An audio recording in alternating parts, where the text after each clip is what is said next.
Fala galera, bem-vindos ao nosso 6º encontro de formação sobre a fé católica. E no encontro de hoje, a gente vai continuar falando sobre uma vida em Cristo, sobre a felicidade, mas com uma perspectiva das bem-aventuranças. O que são essas bem-aventuranças, né? A gente já viu Jesus mencionando isso no Evangelho de São Mateus, no Evangelho de São Lucas. Mas o que significa de fato uma pessoa bem-aventurada? É uma pessoa feliz, uma pessoa bem-aventurada, uma pessoa que ela tem plena ciência de qual que é o objetivo da vida dela e o que ela está fazendo aqui, para onde ela está indo. Então é uma pessoa que ela consegue se manter feliz, apesar de todos os percalços que apareçam no caminho. Então, apesar dos sofrimentos, das dificuldades, ela consegue manter o olhar no horizonte, o olhar para onde é o destino final dela. E lá é um destino feliz. E isso faz com que ela possa ser feliz também no trajeto inteiro. Entendeu? Mesmo que ela esteja sofrendo. Então, quando o ser humano ele pecou, a gente entrou na nossa natureza decaída, Deus deu os 10 mandamentos para que a gente consiga se proteger e proteger o próximo. Mas os 10 mandamentos, a gente não pode se limitar exatamente só a eles, né? Então a gente não pode, imagina, chegar no céu e falar, olha Deus, legal, cheguei aqui porque eu cumpri, não fiz isso, não fiz isso, não fiz isso, tudo certo, os que eu já fiz eu já me confessei, então tá tudo bem. Não, Deus quer que a gente vá além, e é por isso que Cristo veio também. Para que a gente descubra, não só para nos redimir do pecado, mas que a gente descubra o tipo de ser humano que a gente pode ser, porque a gente foi feito para amar. Então, as bem-aventuranças, elas são justamente para nos libertarem dessas amarras que a gente encontra nessa vida, para que a gente possa ser feliz desde já com a vida que nos espera. E assim a gente esteja muito mais apto a amar, a dar amor ao próximo. Porque a gente não fica facilmente abalado, a gente não fica facilmente frustrado com as coisas que acontecem no nosso dia a dia. Então, hoje a gente vai ver as 8 bem-aventuranças. A primeira bem-aventurança ela pode parecer um pouco confusa, porque ela fala justamente sobre os pobres em espírito, porque é deles o reino dos céus. Mas o que significa de fato ser pobre em espírito? Muitas pessoas confundem essa bem-aventurança com uma riqueza material. E o pobre em espírito não tem nada a ver com isso. Uma pessoa rica pode sim ser pobre em espírito e assim ganhar o reino dos céus. O pobre em espírito é aquela pessoa que ela não tem amarras. Ela não tem amarras em bens materiais, ela não tem amarras em pessoas. Ela entende que tudo foi dado por Deus e que ela de fato não é possuidora de nada, ela não tem o controle de nada, ela é apenas um administrador. E ela tem que fazer o melhor uso possível dos bens materiais dela e ela tem que cuidar o melhor possível das pessoas a quem Deus confia na vida dela. Mas ela de fato não é possuidora daquilo. Então ela fica livre, ela não fica refém desse sentimento de tristeza. Porque a tristeza é um sentimento que acontece quando a gente sente que a gente perdeu algo que era nosso. Quando algo que era nosso foi tirado de nós. Então, quando a gente tem esse pleno conhecimento de que de fato nada é nosso, que a gente não possui nada, não faz sentido a gente ficar apegado ao sentimento de tristeza. Óbvio que quando a gente perde um ente querido que era muito valioso na nossa vida, que a gente amava muito, que a gente gostava da companhia, que a gente tinha história, a gente fica triste, óbvio. Mas ao mesmo tempo a gente tem a paz de espírito de que aquela pessoa, ela não era nossa, ela não era algo que dependia exclusivamente da gente. Aquela pessoa, ela pertencia a Deus e para Deus ela voltou. Então isso dá uma tranquilidade. A mesma coisa os bens materiais. Deus me deu, Deus me tirou. E o que Ele me deu eu vou usar da melhor forma possível para que eu possa servir de acordo com os planos de Deus nessa vida. Mas eu sei que aquilo é perecível, que aquilo acaba. Então eu não posso me apegar àquilo. E se eu perder aquilo, eu sei que no fundo, o real valor não está naquilo. O real valor está no reino que me espera. Então eu consigo desapegar, eu consigo me manter firme, apesar dessas variâncias que a vida traz pra gente. Porque eu tô focada numa coisa que é fixa, uma coisa que é sólida, que é uma promessa do reino dos céus. Que isso aqui tudo é passageiro. Bem-aventurados os que choram, porque serão consolados. A gente, como ser humano, está em constante transformação, em constante crescimento, e o crescimento dói. Na vida diária, a gente luta, a gente se supera, e toda essa luta, ela gera uma dor, e a gente chora por causa dessa dor. Mas o que Jesus diz é que essa luta não é em vão. Então, por isso que seremos consolados. Se lutamos e crescemos para sermos melhores cristãos, essa luta vai ser recompensada, porque o objetivo dessa luta toda é nos aproximar de Jesus. Nós seremos consolados em parte nessa vida, mas sobretudo na vida após essa nossa passagem pela terra, a vida que a gente vai viver em plenitude com o Pai. Agora a gente vai falar sobre a terceira bem-aventurança, sobre os mansos, porque os mansos herdarão a terra. Quem são os mansos? O manso de coração é aquela pessoa que tem sempre em mente o objetivo dela, que ela não se afeta pelas frustrações, pelos imprevistos, pelos percalços, pelas injustiças reais ou supostas. É aquela pessoa que ela entende que essas arbitrariedades elas vão acontecer mesmo no decorrer da vida, mas que ela tem que manter o foco no destino final, que ela tem que manter o foco no objetivo dela de vida. Então, quando essas coisas acontecem, ela consegue contornar com sabedoria, ela não precisa bater de frente, porque ela sabe que aquilo passa, ela sabe que ela precisa apenas contornar. Então ela consegue ter o discernimento e a sabedoria para reagir da melhor forma possível àquilo, com foco no destino final. Muitas vezes, quando a gente bate tanto num problema que aparece, é mais provável que a gente se machuque, perca o rumo, enfim, seja destruído, do que a gente realmente consiga tirar aquilo do nosso caminho para a gente chegar onde a gente quer chegar. Então, uma pessoa mansa é aquela pessoa que ela tem confiança de que ela está aqui para servir a Deus, ela tem um objetivo de vida pessoal como vocação e ela tem um objetivo de vida maior que é o céu. Então, ela sabe que com a confiança em Deus e com a ajuda de Deus, ela sim pode contornar todo obstáculo. E que ainda que ela não contorne, ainda que ela pereça diante daquela dificuldade, ela sabe que ela fez o melhor que ela pôde. Que ela não foi simplesmente, ela não reagiu como, que absurdo que isso está acontecendo comigo. Essas coisas difíceis não deveriam acontecer comigo. Ela sabe que as coisas difíceis acontecem com todos e que isso é um processo natural da vida, de amadurecimento, de superação, de fortalecimento. Então o manso é aquela pessoa que respeita os processos da vida para que ela possa chegar aonde ela tem que chegar. Bem-aventurados os que têm sede e fome de justiça. Na Bíblia, o conceito de justiça tem a ver com santidade. Então, o homem bom e justo é o homem que é santo ou quer ser santo. Ser santo não é ser perfeito.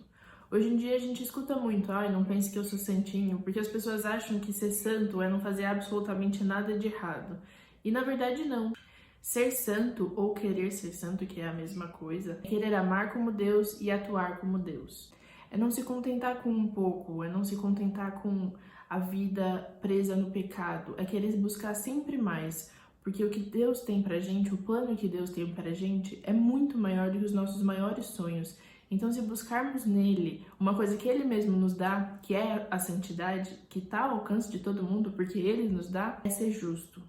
E a gente vai ser saciado porque justamente é uma coisa possível. Todos os nossos pecados vão ser saciados porque a gente consegue alcançar a santidade. Porque Deus quer dar a santidade pra gente. Todos os nossos pecados serão saciados quando alcançarmos a santidade, porque seremos salvos e seremos curados pelo amor do Pai.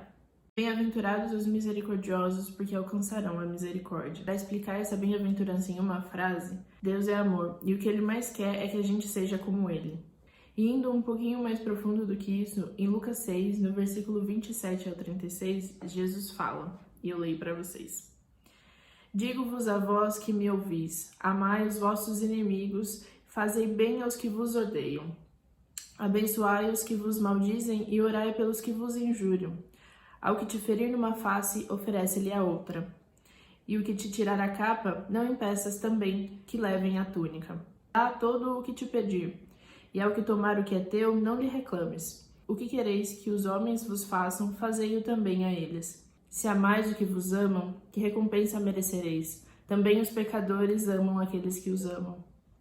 E se fazeis bem aos que vos fazem bem, que recompensa merecereis? Pois o mesmo fazem também os pecadores. E se emprestais àqueles que quem esperais receber, que recompensas merecereis? Também os pecadores emprestam aos pecadores para receberem outro tanto. Pelo contrário, amai vossos inimigos, fazei bem e emprestar, sem daí esperar nada. E grande será a vossa recompensa, e sereis filhos do Altíssimo, porque Ele é bom para com os ingratos e maus. Sede misericordiosos, como também o vosso Pai é misericordioso. Não julgueis e não sereis julgados. Não condeneis e não sereis condenados.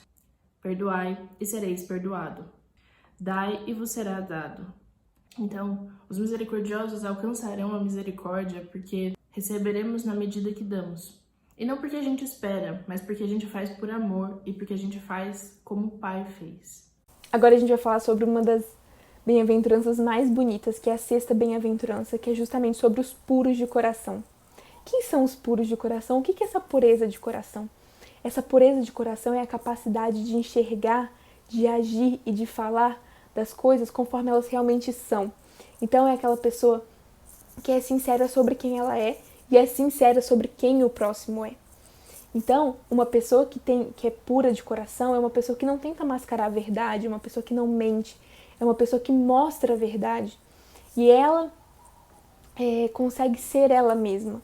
E ela tenta ser a melhor que ela pode ser. E ela mostra isso. E a mesma coisa para os outros, ela reconhece o valor dos outros.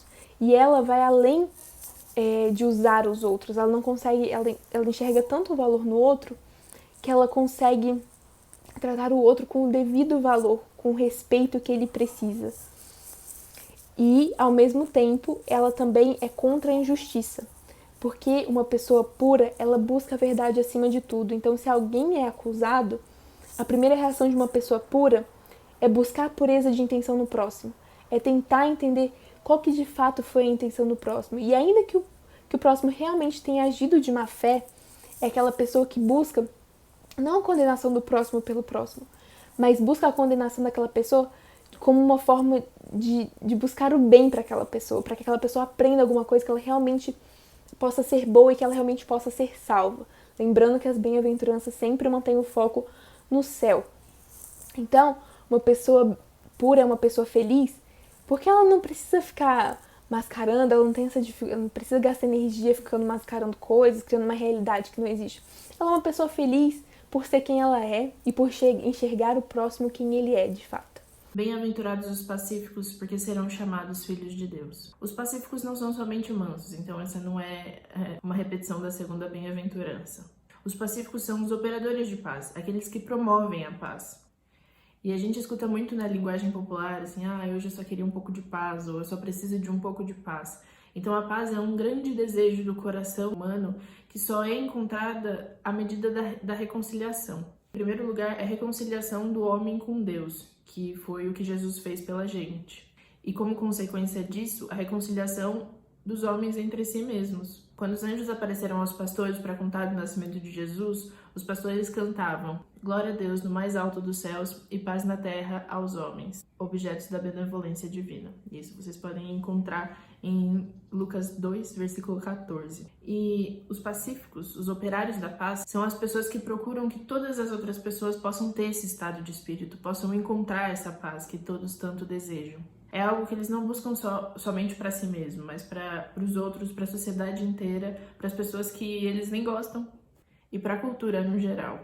Os promotores da paz, eles não só buscam como a ausência da guerra, mas eles vão além disso. Eles também promovem a justiça social, querendo melhorar a sociedade com leis justas, buscando a igualdade e criando oportunidade para todos. Os que promovem a paz sabem que ela é bondade e ela é um dom de Deus. E só Deus pode dar. Então, eles se propõem como intermediadores disso. Na última ceia, Jesus disse aos discípulos: Deixo-vos a paz, dou-lhes a minha paz.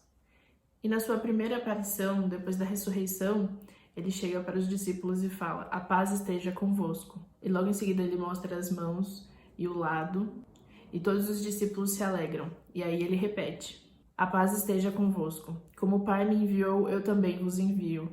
E serão chamados filhos de Deus porque estão imitando o que Cristo fez quando ele passou aqui pela terra. E assim será reconhecida neles a imagem e semelhança do Filho de Deus, que temos por criação e com essa bem-aventurança adquirimos como dom e virtude. Então agora a gente vai falar sobre a última bem-aventurança, a oitava bem-aventurança. Felizes os perseguidos por causa da justiça, porque deles é o reino dos céus. Assim como a primeira bem-aventurança, essa também termina. Jesus começa e termina prometendo o reino dos céus para os bem-aventurados. Então, olha que legal, ele promete o reino dos céus para essas pessoas que praticam, que agem conforme ele, para os mansos, para os puros de coração, para os pobres em espírito, para os pacíficos, para os que choram. Ele promete ele promete esse céu. Então, todas as pessoas elas já podem ficar felizes desde já. Mas é engraçado quando a gente pensa na última bem-aventurança, porque ela fala dos perseguidos. Como alguém pode ser perseguido e ser feliz ao mesmo tempo? Porque de todas as outras, era uma coisa que dependia muito mais de uma ação da própria pessoa do que dos outros. Agora, já uma pessoa que é perseguida, é uma ação terceira sobre ela. Então, como é que ela consegue ser feliz nesse cenário? Porque uma pessoa perseguida, uma pessoa justa, lembrando que aqui são os justos que são perseguidos, uma pessoa justa, uma pessoa santa, é uma pessoa que defende a verdade, uma pessoa que defende o bom, uma pessoa que defende o belo. Então, é natural que ela desperte um rancor, que ela desperte uma ação no mal em cima dela. Mas a alegria dessa pessoa está na defesa, está na ação de buscar e defender realmente o que é correto. Então, essa é a alegria dessa pessoa, de saber o que ela está fazendo, o que ela deveria fazer. E eu deixo aqui até um convite para você refletir. O dia que a gente faz o que a gente sabe que a gente deve fazer e que a gente faz bem feito, no final do dia a gente pode estar até mais cansado, mas a gente tem uma paz de coração, a gente tem uma felicidade de que a gente cumpriu com o que a gente deveria ter cumprido. E o justo que cumpriu com o que Deus esperava dele, tem um motivo de felicidade ainda maior. Jesus, no contexto da última ceia, sabendo que ali era o seu último momento com os discípulos antes de sofrer toda a sua paixão e morte e ressurreição, lhes revela o seu novo mandamento. Esse mandamento basicamente resume tudo o que Jesus explicou para os discípulos durante a sua passagem na Terra. Esse mandamento, ele abraça todos os 10 mandamentos que a gente aprendeu no encontro anterior, e se você não viu, é um bom momento de ir lá e assistir. E ele volta às origens, ele retorna ao momento de criação do ser humano. Apenas Adão e Eva podiam se dedicar à verdadeira vocação do ser humano, que é o amor. Esse mandamento, ele remete ao primeiro mandamento do Decálogo, mas ele aprimora, ele transcende. E aí Jesus revela: dou-vos um novo mandamento. Amai-vos uns aos outros como eu vos tenho amado. Ele completa: ninguém tem mais amor do que aquele que dá a vida por seus amigos. E mais uma vez ele repete: o que vos peço é que vos ameis uns aos outros. Mas por que amar como Jesus amou, se a gente já meio que sabia que a gente devia fazer isso com todos os outros mandamentos? E aí ele não nos deixa sem essa resposta. Ele diz: eu sou o caminho, a verdade e a vida. Ninguém vem ao Pai senão por mim. E quais são as características para saber como Jesus amou, né? A gente sabe o que a gente tem que fazer, mas como é que a gente descobre o caminho? Isso, na verdade, a gente já tem nas nossas mãos, que são os evangelhos. Se a gente lê todos os evangelhos, a gente vai identificar jeitinho, bem explicadinho, do jeito que Jesus amou. É lendo e contemplando a vida de Jesus que a gente descobre como ele quer que a gente haja, como ele quer que a gente ame as pessoas. Com esse mandamento, Jesus quer retornar o homem à sua vocação original, que é o amor. Então a gente tem que procurar entender como ele amava para que a gente possa fazer o mesmo. A gente deixa aqui para vocês o convite mesmo de refletir sobre essas 8 bem-aventuranças, sobre como agir mais parecido com Cristo, sobre como essas bem-aventuranças elas realmente nos libertam para que a gente possa ser feliz desde já. Esse é o céu na terra, a gente ser feliz desde já. Então, a gente deixa o convite para vocês lerem a Bíblia, mergulharem na Bíblia, para vocês conhecerem o que Cristo propõe para nós. Muitas vezes a gente fica restrito a mandamentos, a obrigações litúrgicas, mas Cristo tem um oceano de coisas que a gente pode fazer e que Ele quer nos apresentar, uma riqueza absurda. Então a gente deixa esse convite para vocês.